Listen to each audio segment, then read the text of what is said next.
வணக்கம். News today செய்திகளுக்காக செய்தி வாசிப்பாளர் அபிதா ராஜேந்திரன்.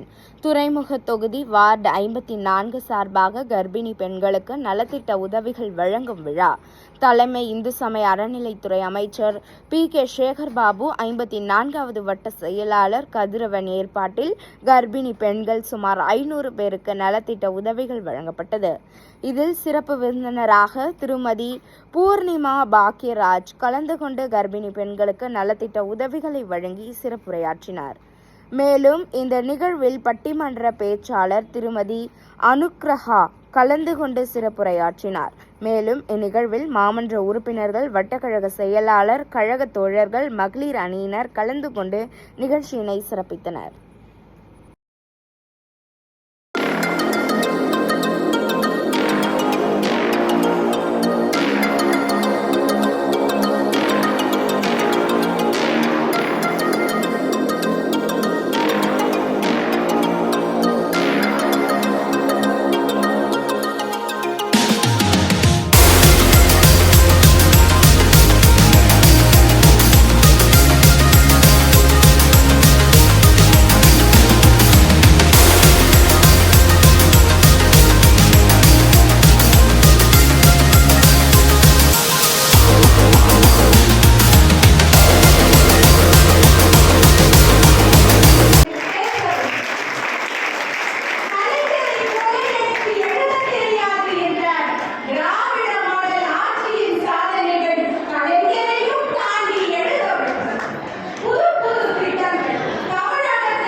நம்ம தொகுதியில் இருக்கக்கூடிய கர்ப்பிணி பெண்களுக்கு கலந்து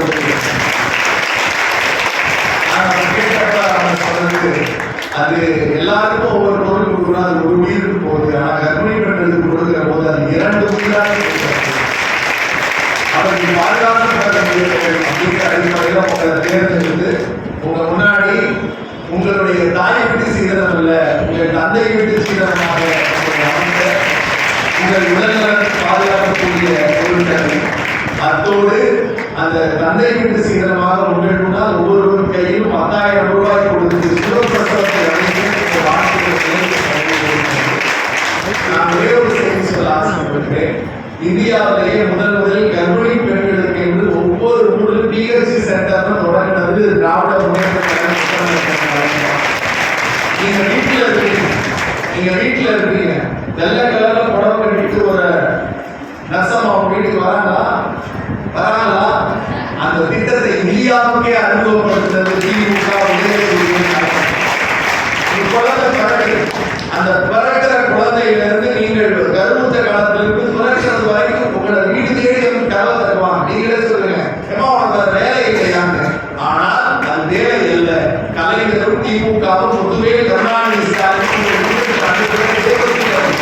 உங்க ஆரோக்கியமா இருக்கணும். உங்க குழந்தைகள் எதிர்கால தலைமுறையினர், அந்த குழந்தைகள் வாக்களிக்க போவதில்லை, எதிர்கால தலைமுறை குழந்தைகள் வளமோடு வந்தால்தான் இந்த நாட்டின் மனித வளம் உயரும் என்கிற அடிப்படையில் உங்கள் குழந்தைகளை பாதுகாப்பதற்கென்று திட்டங்களை நம்முடைய தலைவர் வெளியிட்டிருக்கிறார். அந்த வழியில் இந்த தொகை என்பது அரசு தொகை அல்ல, நம்முடைய அமைச்சர் அவருடைய சொந்த தேர்தல் காலம் திட்டங்கள் வரட்டும், தலைவருடைய ஆட்சி தொடரட்டும், தமிழ்நாடு தலைவரட்டும். நம்முடைய பூர்ணிமா பாக்யராஜ் அவர்கள் வாழ்த்துறை வழங்குவார்.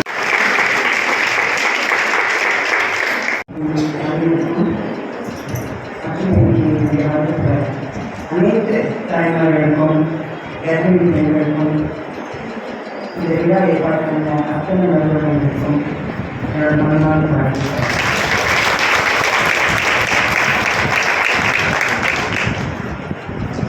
சமீபத்தில் நம்ம முதலமைச்சர்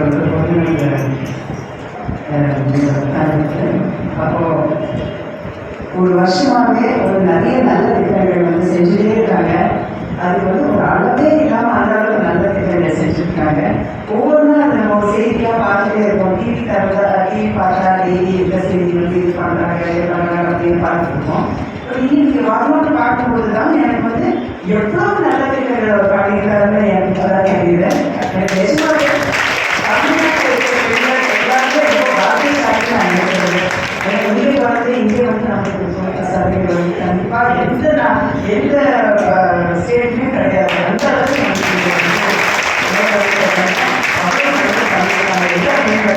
நான் சொல்ல ஆரம்பிச்சேன்னா நான் வந்து இதெல்லாம் பார்க்கும்போது வந்து இதுவும் பண்ணியிருக்காங்களா இதுவும் பண்ணியிருக்காங்களா அப்படின்னு சொல்லி எனக்கு ரொம்ப ஆச்சரியமா இருந்தது.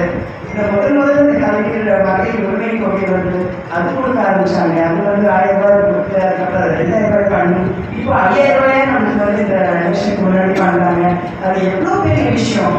ஏன்னா ஒரு குடும்பத்துக்கு வந்து சாதாரண நம்ம வந்து ஒரு 5000 ரூபாயே பெண்கள் வந்து ஒரு 1000 ரூபாய் கொடுத்தாலே மாதம் முழுக்க எடுக்க முடியும். அவங்களால அந்த 1000 ரூபாய் கிடைச்சாலே அதாவது என்னெல்லாம் செய்ய முடியும்னு எனக்கும் தெரியும்.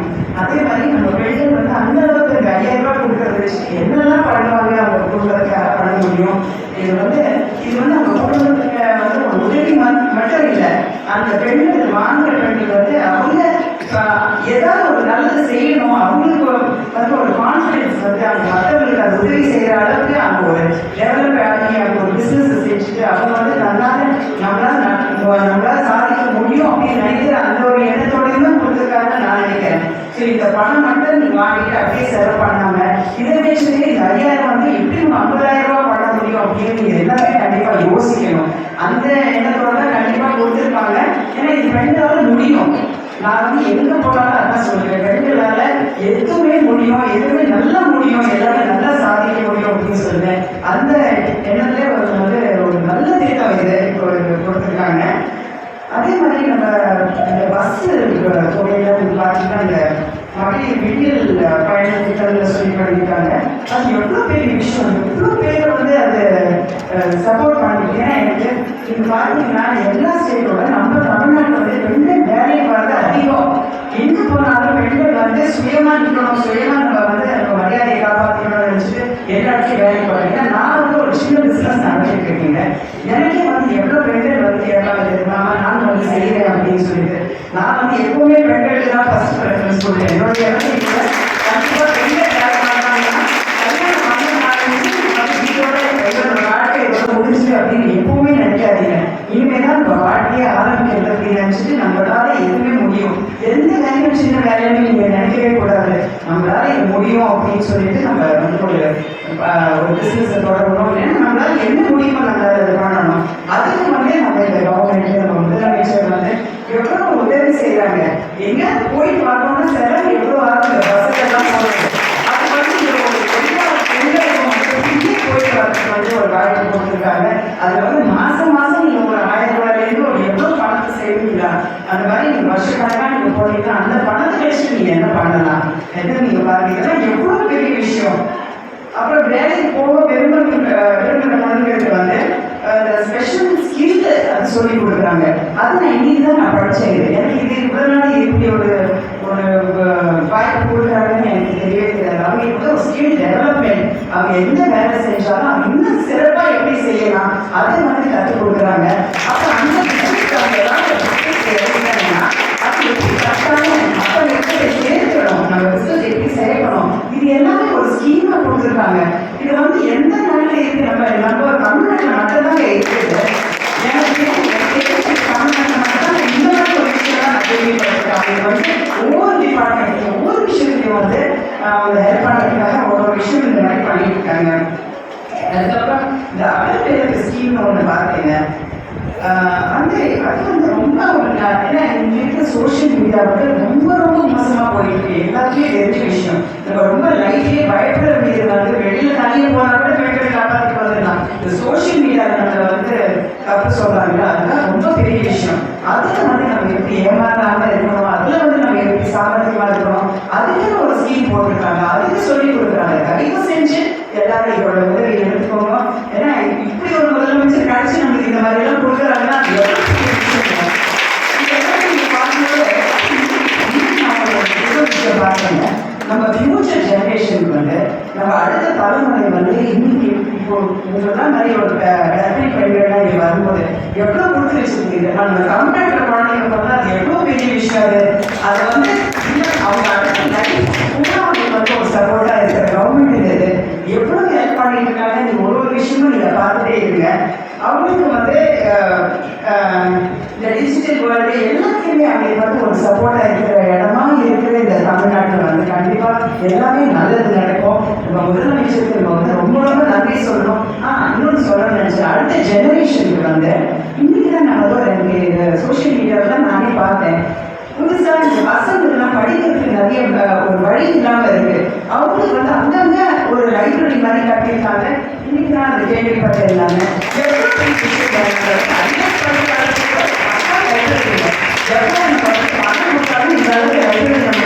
அந்த மாதிரி நம்ம ஒரு எவ்வளோ ஹை அமௌண்ட் கட்டி நம்ம எவ்வளோ படிக்க முடியுமோ அதே மாதிரி ஃப்ரீயாக படிக்கிறதுக்காக ஒரு ஏற்பாடு பண்ணியிருக்காங்க.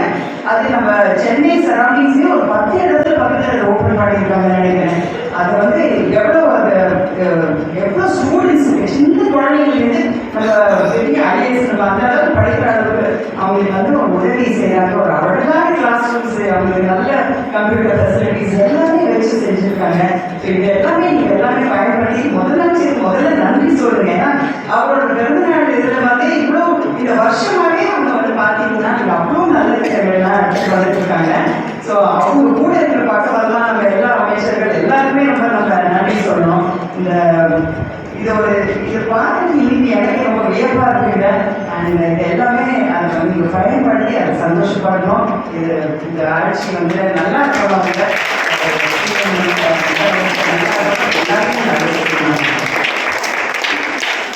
முதலமைச்சர் டாக்டர் கலைஞர், முதலமைச்சர் டாக்டர் கலைஞர், மக்களின் முதல்வர் பாத தளபதியா, மக்களின் முதல்வர் பாத தளபதியா, மக்களின் முதல்வர் பாத தளபதியா, வாழ்க வாழ்க வாழ்கவே, வாழ்க வாழ்க வாழ்கவே, கழக தலைவர் வாழ்கவே, கழக தலைவர் வாழ்கவே, வாழ்க வாழ்க வாழ்கவே, வாழ்க வாழ்க வாழ்கவே, பாத தளபதி வாழ்கவே, பாத தளபதி வாழ்கவே, வாழ்க வாழ்க வாழ்கவே, வாழ்க வாழ்க வாழ்கவே, கழக தலைவர் வாழ்கவே, கழக தலைவர் வாழ்கவே, வாழ்க வாழ்க வாழ்கவே, வாழ்க வாழ்க வாழ்கவே, மக்களின் முதல்வர் வாழ்கவே, மக்களின் முதல்வர் வாழ்கவே, ஸ்டாலின் தொடரட்டும், ஸ்டாலின் தொடரட்டும், ஸ்டாலின் தொடரட்டும், ஸ்டாலின் தொடரட்டும், தொடரட்டும் தொடரட்டும்,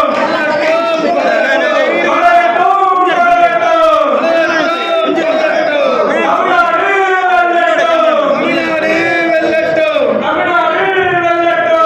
மட்டுமல்ல, ஒன்றொன்றாக பார்த்து பார்த்து நமது அண்ணன் அவர்களுக்காக செய்து கொண்டிருக்கிறார். எந்த நேரத்திலையும் தூங்காமலும் தன்னுடைய உழைப்பு உழைப்பு உழைப்பு என்ற நமது அண்ணன் கொஞ்சம் அண்ணா அண்ணா இங்கே பாருங்க கொஞ்சம்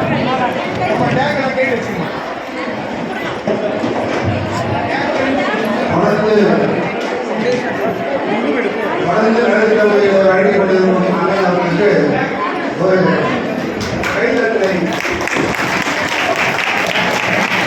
ரம்ஜான் ஆகட்டும், கிறிஸ்மஸ் பண்டிகை ஆகட்டும், பொங்கல் விழா ஆகட்டும், தீபாவளி திருநாள் ஆகட்டும், தொடர்ந்து மக்களுக்கு இந்த துறைமுக மக்களுக்காக உழைத்துக் கொண்டிருக்கும் ஒரு மாவட்ட செயலாளர்